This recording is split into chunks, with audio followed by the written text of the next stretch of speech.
Demokrasi adalah dari rakyat, oleh rakyat, dan untuk rakyat. Negara demokrasi tidak pernah ada satu suara yang terlalu kecil untuk didengar.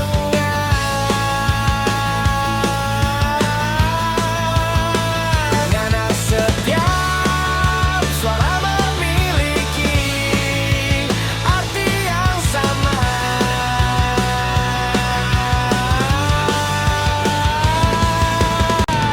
Adik sanak, mari berdemokrasi di podcast Komisi Pemilihan Umum Kota Bengkulu. Adik sanak, mari berdemokrasi di Komisi Pemilihan Umum Kota Bengkulu.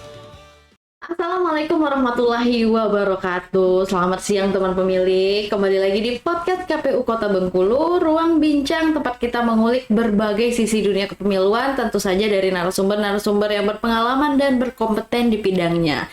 Nah, teman pemilih, hari ini kita bakal bahas topik atau tema yang sekarang lagi hype banget nih, apalagi di kalangan anak muda yang lagi gencar-gencarnya membahas di sosial media ya, tentang pemisahan pilkada dan pemilu. Itu sebetulnya bagaimana sih? Kan kita banyak denger nih, nanti bakalan ada wacana dipisah untuk pemilu dan pilkada. Cuman masih banyak yang belum paham dipisahnya apa, terus yang dipisahnya apa aja, rentang waktunya kapan, dan bagaimana itu kita bakal obrolin. Dan tentu saja kita sudah sama bintang tamu yang keren banget. Beliau ini merupakan mahasiswa Magister Fakultas Hukum Universitas Bengkulu yang juga kebetulan lagi meneliti tentang pemilu, tentang sistem pemilu Indonesia. Langsung aja kita sambut Mbak Tita. Halo. Mbak Tita nikah ya. Oke, gimana Mbak hari ini? Lancar? Perjalanannya menuju kantor? Iya, alhamdulillah lancar. Alhamdulillah ya. Sebelum kita ngobrol ke topik utama nih, sebetulnya aku bertanya secara pribadi nih, Mbak setuju atau enggak pemilu pilkada dipisah?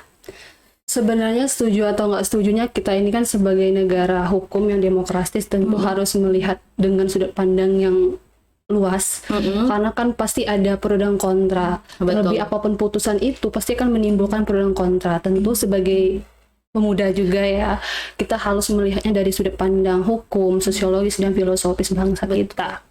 Oke, jadi nggak bisa langsung hitam atau putih gitu ya. betul, Pasti ada plus minusnya. Iya, pasti ada Namanya plus minusnya. penyelenggaraan hukum ada plus minusnya Iya, gitu ya. Oke. Dalam perspektif hukum tata negara, kebetulan Mbak Tita ini kan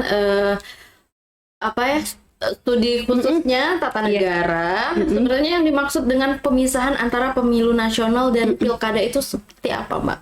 Konsepnya gitu. Jadi kalau kita lihat konsep dari pemisahan pemilu nasional dan pemilu lokal ini, kita harus lihat dari sejarah dulu bangsa kita ya. Karena kan sebelum adanya pemilu pemisahan ini kan ada namanya putusan nomor 14, putusan MK nomor 14 tahun 2013. Itulah yang menjadi dasar hukum adanya pemilu serentak tahun 2019 dan 2024. Dan pemilu serentak ini menimbulkan beberapa konflik dan juga tantangan juga kepada masyarakat juga, dan juga bukan masyarakat saja Kak Penti, tapi juga petugas pemilunya juga yang berdampak besar gitu. Karena kalau kita lihat lagi dalam sejarah bangsa kita gitu, karena dalam pemilu tahun 2019 dan 2024 itu banyak banget korban petugas yang gugur gitu kan. Jadi itu menjadi salah satu dasar pertimbangan hakim Mahkamah Konstitusi juga untuk memisahkan pemilu ini. Jadi pemisahan pemilu ini bukan berarti kita nggak bisa demokratis lagi, tapi dengan adanya pemisahan pemilu ini diharapkan juga membawa kontribusi positif juga untuk kemajuan bangsa kita. Dan juga dengan adanya pemisahan pemilu ini juga diharapkan bahwa partisipasi aktif masyarakat ini benar-benar ditunjukkan secara nyata gitu. Oke, jadi banyak pertimbangan-pertimbangan belajar dari pemilu yang sebelumnya ya betul. Oke, jadi supaya lebih efektif, efisien, penyelenggaranya juga nggak overwhelm ya bahasanya, masyarakatnya juga nggak overwhelmed juga nih menentukan pilihan. Kalau kita buka kertas suara tuh kan kayak Lembarnya banyak banget, jadi selebar bingung. bendera Iya. gitu ya. Mungkin kalau dipisah dia agak lebih mudah ya, mencernanya ya, lebih simpel. juga. Oke, jadi pertimbangannya MK untuk apa ya bahasanya Memisahkan gitu Iya. kan. Itu. Iya betul. Oke. Nah, masyarakat ini sebetulnya masih apa ya? Masih banyak yang belum tahu nih pemilu, pilkada itu apa sih, kayak apa bedanya, sama aja milih. Bahasanya di sini milih gubernur, milih presiden kayak gitu. Mereka nggak tahu konsep pemilu pilkada. Kalau kita melihat dari sejarahnya, kenapa apa ya? Tadi kan pertimbangan ininya ya, secara ininya. Kalau pertimbangan hukumnya itu apa? Oke. Jadi kalau dalam pertimbangan hukum Mahkamah Konstitusi itu kan disebut dengan ratio decidendi-nya gitu. Oke. Jadi pertimbangan hukum utama kenapa bisa hakim memutuskan hal tersebut. Jadi kalau kita lihat dari pertimbangan yuridis atau dasar hukumnya, itu kan pasal 22E ayat 1 itu kan dikatakan bahwa pemilu itu diselenggarakan 5 tahun sekali. Dan pasal 22 ayat 2-nya mengatakan bahwa pemilu itu diselenggarakan untuk memilu DPR, DPD, dan presiden dan DPRD Dalam satu waktu. suatu ya? waktu. Dan juga pertimbangan sosiologisnya itu kan kita lihat juga Kak Penti, bahwa balik lagi tadi bahwa banyak sekali tantangan petugas penyelenggara yang memakan korban. Itu bukan hal sepele, itu hal yang harus dievaluasi dan diperbaiki oleh pemerintahan kita itu sendiri.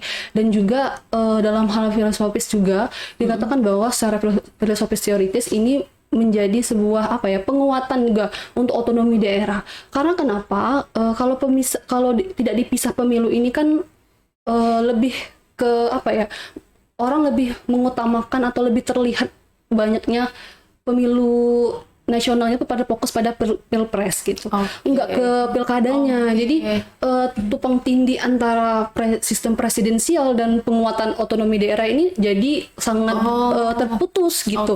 Jadi iya, jadi pertimbangan hakimnya di situ. Dan sebenarnya Kak Penti, terkait pertimbangan hakim ini menjadi sebuah hal yang perlu kita cermati dengan seksama, dan juga ini perlu diteliti dengan matang juga, karena kan Mahkamah Konstitusi sebagai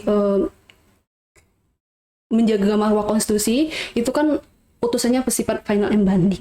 Jadi nggak ada lagi upaya hukum yang bisa memutuskan atau memutuskan putusan Mahkamah Konstitusi. Jadi kita sebagai masyarakat harus menerapkan itu. Oke, jadi itu ya.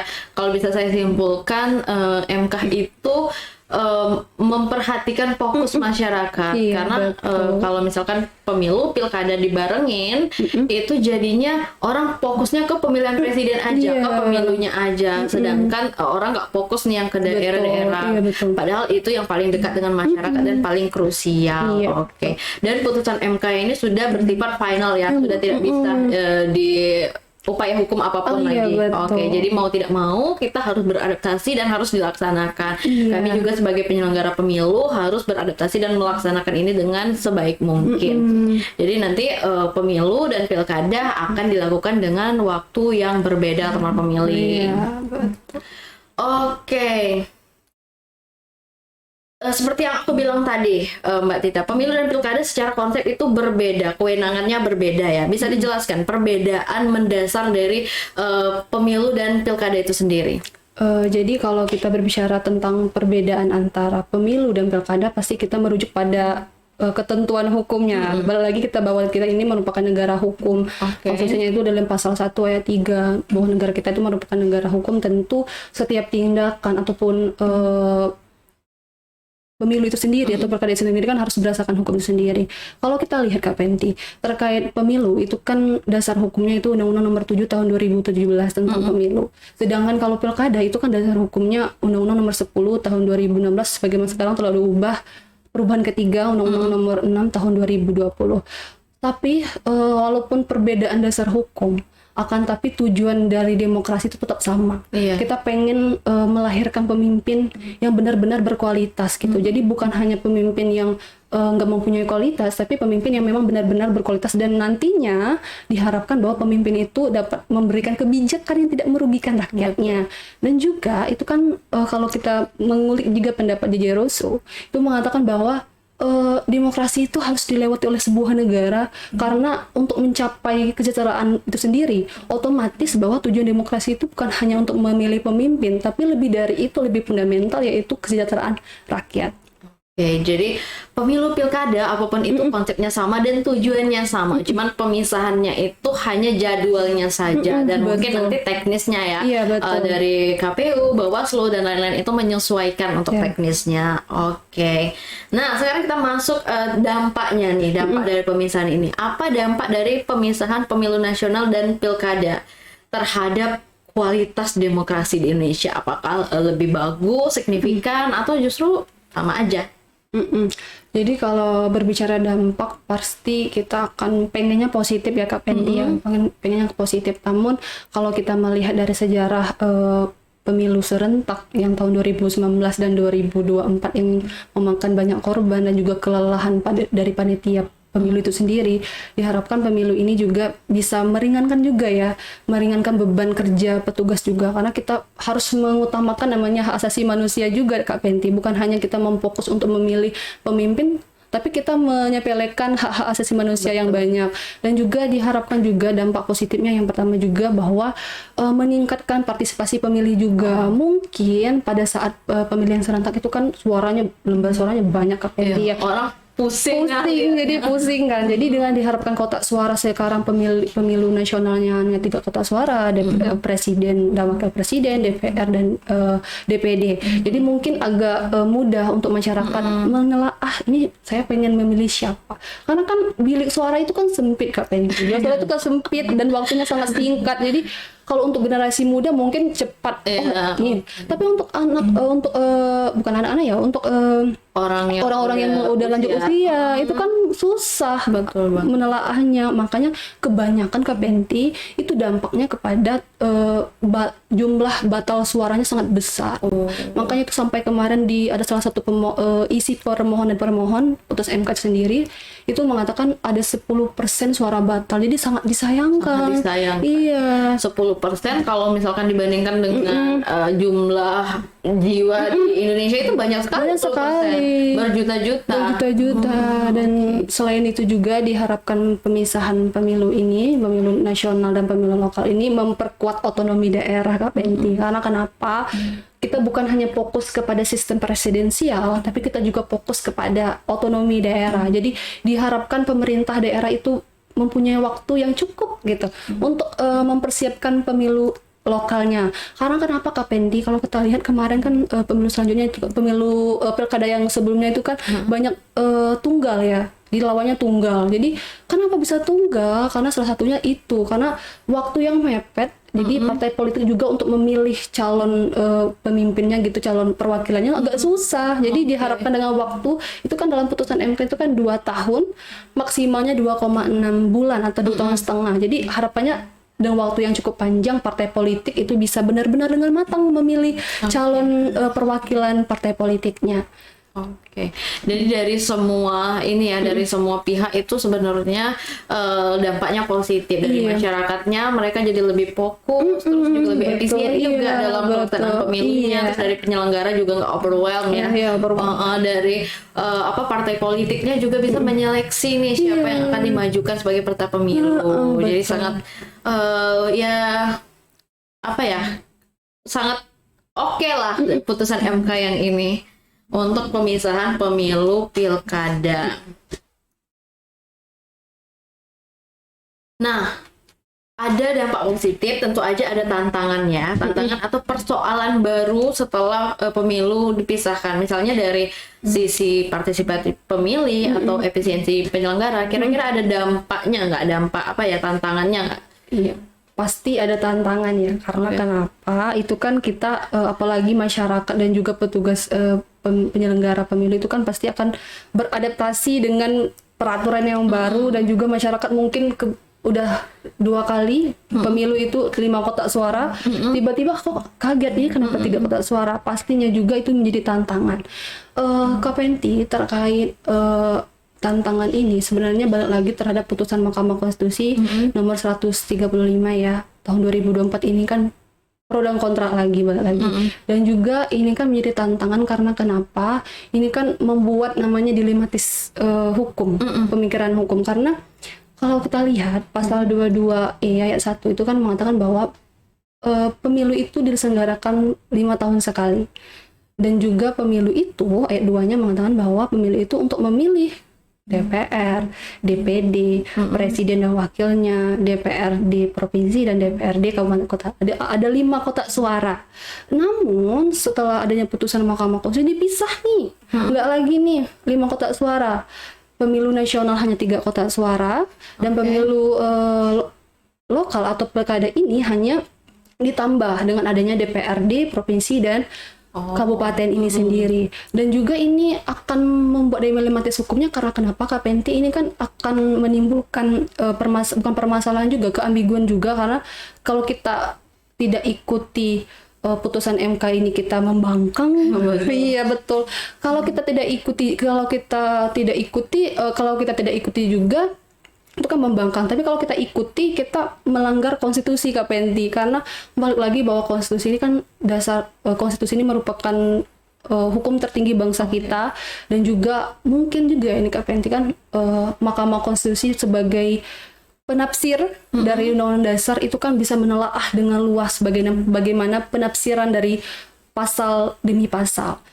Dalam pertimbangan hakim pun itu kan mengatakan bahwa pasal 22E ayat 1 itu bukan hanya dimaknai sempit ya, tapi dimaknai secara luas. Artinya bukan hanya di 5 tahun sekali akan tapi itu lebih luasnya bisa dilakukan pemisahan pemilu itu sendiri.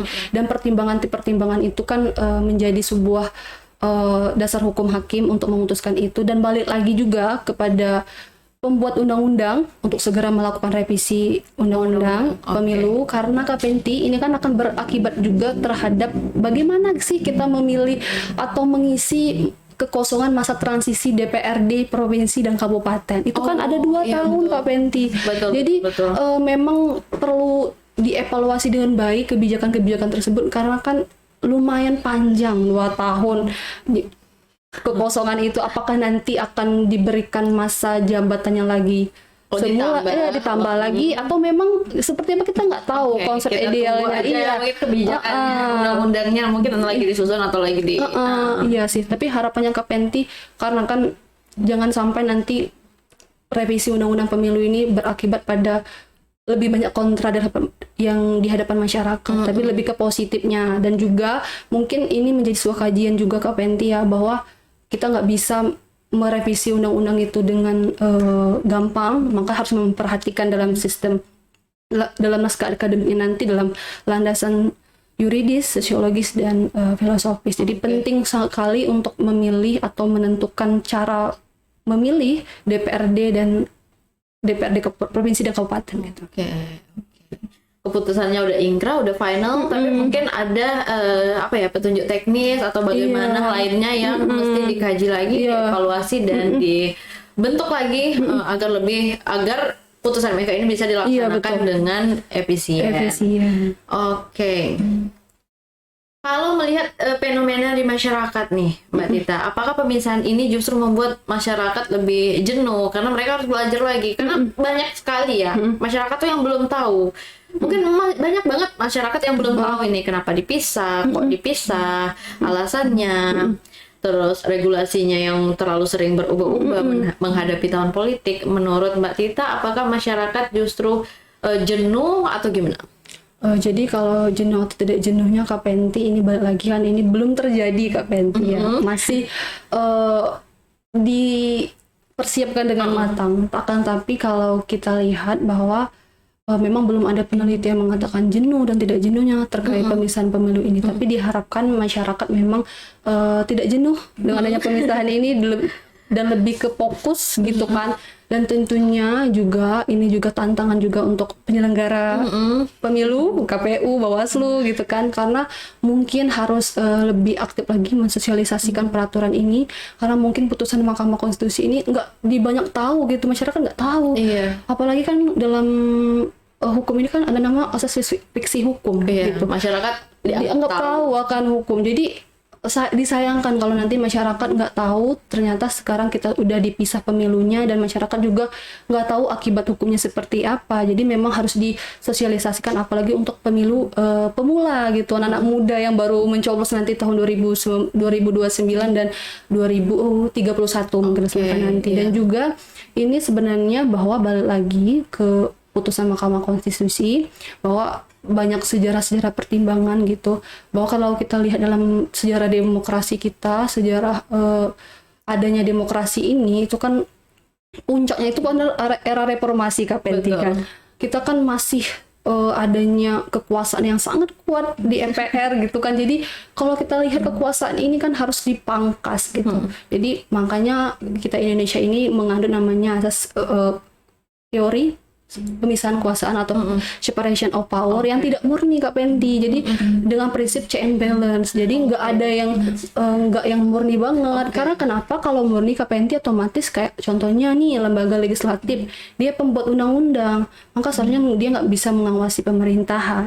Ataupun mungkin contohnya lembaga eksekutif. Kalau kita menganut pemisahan kekuasaan murni, otomatis lembaga yang eksekutif nggak bisa membuat undang-undang atau dan lain sebagainya. Tapi pada kenyataannya presiden, gubernur dan wali kota atau bupati itu turut serta membuat produk hukum, artinya saling kontrol mengontrol. Dan juga ini bukan hanya untuk petugas penyelenggara pemilu ataupun pemerintahan, tapi balik lagi kepada diri kita sendiri Kak Penti. Jadi harus ditanamkan nih bahwa dengan adanya pemisahan pemilu nasional dengan lokal ini bukan menjadi penghambat kita untuk melaksanakan pesta demokrasi, akan tapi kita memang diinginkan suara kita ini memang bernilai gitu. Jadi jangan sampai masyarakat berpikir bahwa suara saya ini nggak mempunyai nilai. Betul. Iya, sekarang satu nilai, golput. Padahal satu nilai itu akan berdampak kepada demokrasi kita akan sendiri. berdampak panjang. Oke, karena Indonesia sendiri menganut sistem demokrasi yang one man one vote. Satu orang itu dihitung satu suara. Mau siapapun kamu, pokoknya suara kamu itu penting. Jadi jangan golput gitu ya. Oke, terakhir nih, kalau boleh kasih pesan singkat nih untuk anak muda atau pemilih pemula terkait pemilu dan demokrasi, apa yang ingin Mbak Tita sampaikan? Jadi kalau untuk pesan singkat saya kepada untuk pemilih pemula ya, itu kan fokus ke generasi muda. Jadi memang generasi muda harus melek politik. Jadi jangan sampai masyarakat itu atau generasi muda itu beranggapan politik itu nggak dekat dengan dia. Kita nggak berpengaruh. Banyak banget yang berpikiran seperti itu. Iya, padahal politik itu sangat berpengaruh Kak Penti. Ini kebetulan juga Kak Penti saya guru bimbel juga, di salah satu bimbel yang saya mengajar anak-anak SMA gitu, yang kemungkinan tahun 2029 akan memilih. Jadi saya selalu mengajarkan nilai-nilai integritas, nilai-nilai demokrasi, nilai-nilai kepemimpinan, karena generasi muda itu kan akan menentukan calon pemimpinnya. Jangan sampai nanti pemimpin yang ia pilih malahan akan menghancurkan generasi muda. Tentunya diharapkan juga untuk calon pemilih pemula, gunakan banget suaranya dengan baik, karena politik itu mau nggak mau akan terus berjalan dan akan mempengaruhi kita, dan diharapkan dengan pemimpin yang baik, yang berkualitas berdasarkan hati nurani, bukan berdasarkan embel-embel apa Kak Benti ya tapi memang hati nurani. Makanya asas jujur, bebas, adil itu atau jurdil itu memang diterapkan dengan baik dan akan menghasilkan pemimpin yang baik. Oke, jadi pemilih pemula di rumah yang belum mengerti konsep demokrasi, pemilu, asas pemilu itu boleh untuk dibaca. Atau ikuti langsung nih edukasi-edukasi kita, ada di podcast KPU Kota Bengkulu, ada juga di informasi kepemiluan, ada di Instagram, X, TikTok, Facebook KPU Kota Bengkulu. Sekali lagi terima kasih Mbak Iya. Tita udah hadir di ruangan podcast KPU Kota Bengkulu. Semoga ilmu yang diberikan bermanfaat dan berbalik menjadi kebaikan untuk Kak Tita juga. Iya, terima kasih Kak Benti. Terima kasih sudah membuka perspektif dan memberi paham, memberi paham baru terkait pemisahan pilkada pemilu ini. betul. Oke, untuk teman pemilih di rumah, terima kasih udah menyaksikan podcast kita hari ini. Sampai jumpa lagi di episode selanjutnya. Saya Pinti Sari pamit undur diri. Wassalamualaikum warahmatullahi wabarakatuh.